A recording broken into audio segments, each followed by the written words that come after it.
Thank you very much, members of the media and all Fijians listening in today. As you might be aware from the statement made by the Honourable Prime Minister that apart from the fact that we have 2 new cases, we also are very interested to see that all patients in Fiji that need emergency care are being provided for.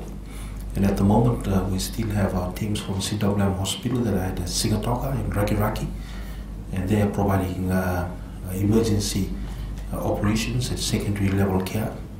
That will continue so that people outside of Lotoka and Suvavou with access to Rakiraki and Sigatoka can be able to access that.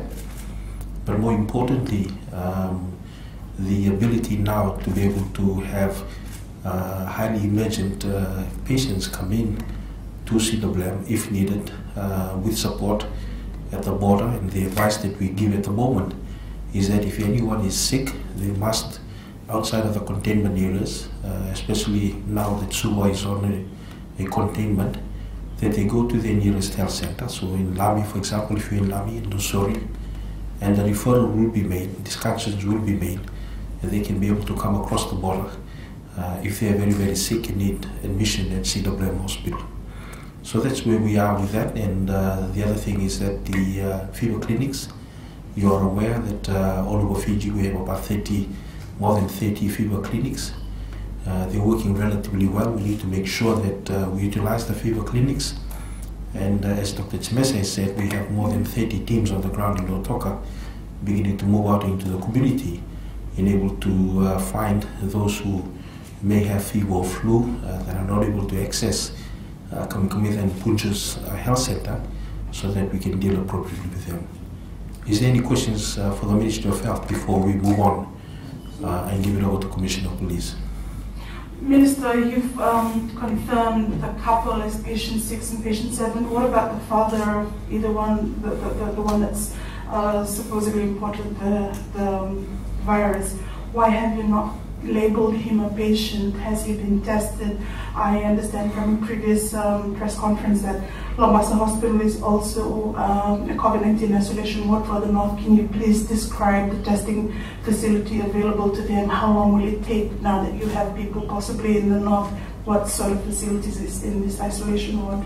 As alluded to in the statements by the Honourable Prime Minister and also Dr. Chimesa, there is a person of interest, which may be the father, who is in the isolation facility in Lombasa Hospital, in the isolation unit that we have for COVID-19.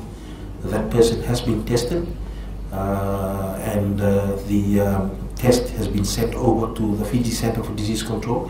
Certainly, as you're aware, at the moment there's no flights apart from freight, so we're waiting for that test to be run this afternoon. And until then, we really cannot comment on that until we find whether the test is negative or positive. But as you've alluded to, it is a person of interest. The test has been done, but because of logistics issues around bringing it from Lombasa to Suvavou, that's why the test hasn't been run yet. It will be run this evening. So do you have a number at the moment of the number of people that may have come in contact with the 3? And how many have come forward already, all those numbers that's been constantly highlighted by the ministry in terms of contact tracing for these latest cases and the person of interest? Thank you, Sandy. Certainly from a Ministry of Health perspective, we treat potential patients as possible COVID-19 positive patients until proven otherwise. So the contact tracing has begun for the person of interest in Lombasa, but also for the 2 here in Suvavou that have been confirmed. So that contact tracing has happened. We've discussed the mechanisms and the that we have in place in terms of strategies around contact tracing. So our health inspectors, our people on the ground, the Suvavou divisional, sub-divisional team, working hand in hand with other stakeholders, are moving and finding the contacts of the 2 patients in Suvavou and identifying them and actually checking on them and making sure that they're in isolation within their own homes. Yesterday highlighted 500 people self-quarantine, self-isolation. How many do we have at this stage now? Certainly, at the latest count was more than 500. Also have to remember that we have about 150 or so, 140 or so in government-funded designated isolation facilities. Quite a considerable number of people that are in isolation are also at home.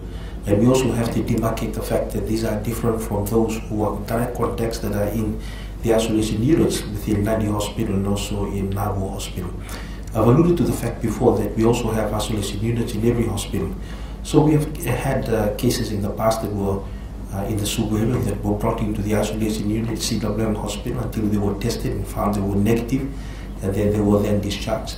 So all of those capacity is available, but then it is different when there's a person who is sick because they need to be looked after in a proper health facility, and also the family who are direct contacts, as opposed to those who travel from overseas.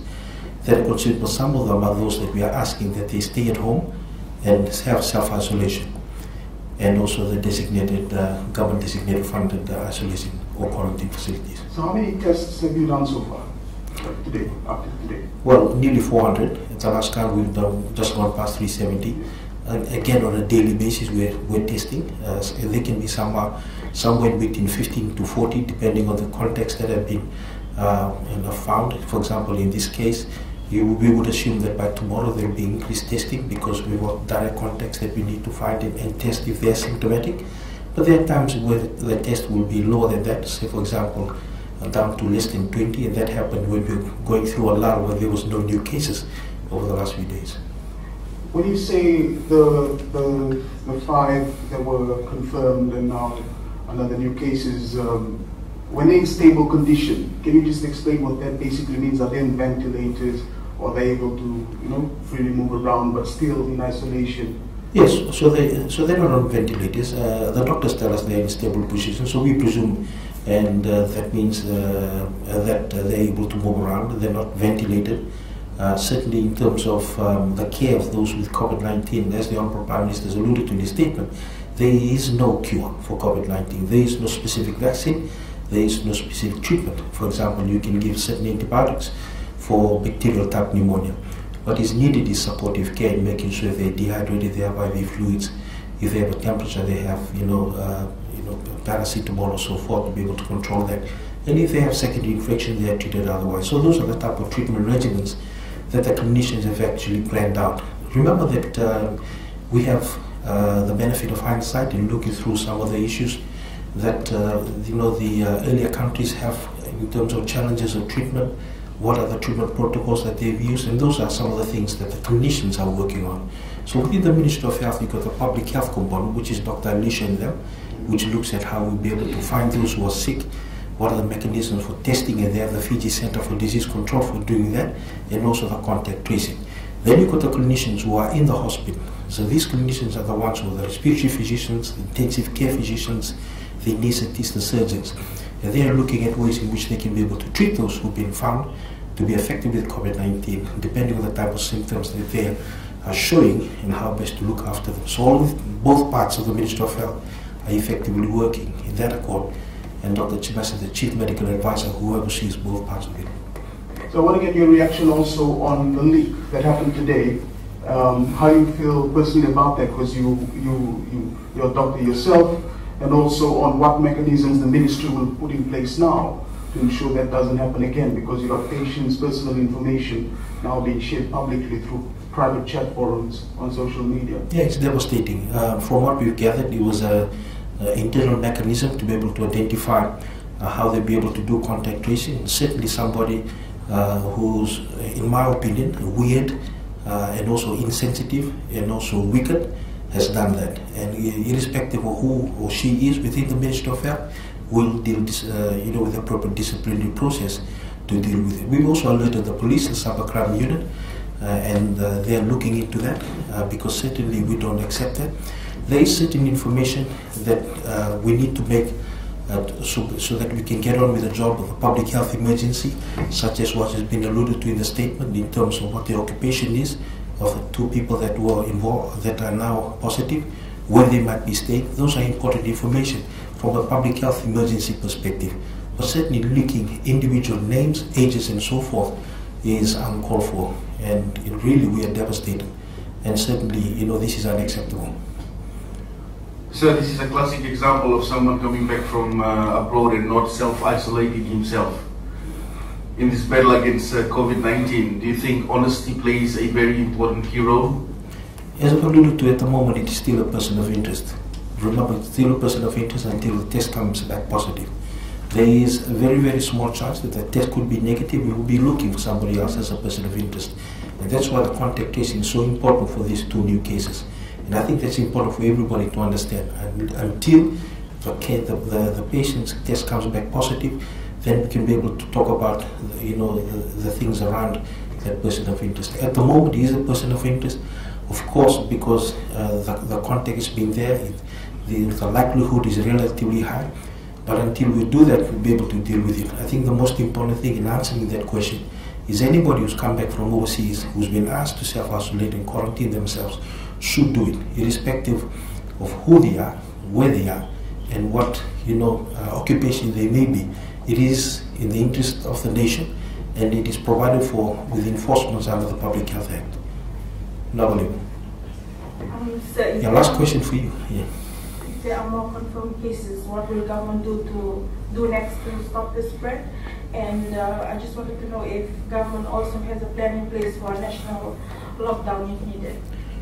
The question that you're asking is basically a whole of government approach. Certainly, that decision is not made lightly. The Honourable Prime Minister and the ministers sit and make the decision together, and certainly that's the reason why it takes a few hours to be able to come here and also discuss with you, because important decisions such as this, we need to look at the bigger interest of the nation as a whole.